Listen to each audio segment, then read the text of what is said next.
જંબુસરમાં રક્ષાબંધન પર્વની અનોખી ઉજવણી કરવામાં આવી હતી. જંબુસર ભાજપ સંગઠન અને ચૂંટાયેલી પાંખની બહેનોએ જંબુસર નાયબ પોલીસ અધિક્ષકની કચેરી ખાતે પહોંચી નાયબ પોલીસ અધિક્ષક પી.એલ. ચૌધરીને રાખડી બાંધી રક્ષાબંધનની ઉજવણી કરી હતી.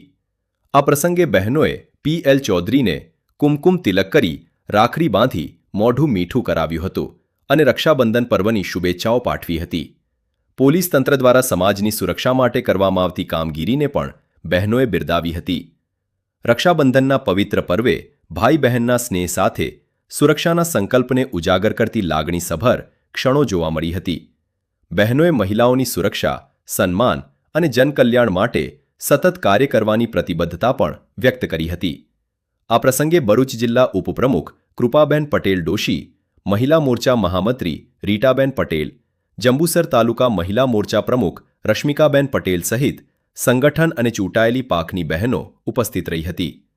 રક્ષાબંધનના આ કાર્યક્રમમાં પોલીસ અને સમાજ વચ્ચેના સ્નેહ અને વિશ્વાસનો સુંદર સંદેશ પણ જોવા મળ્યો હતો.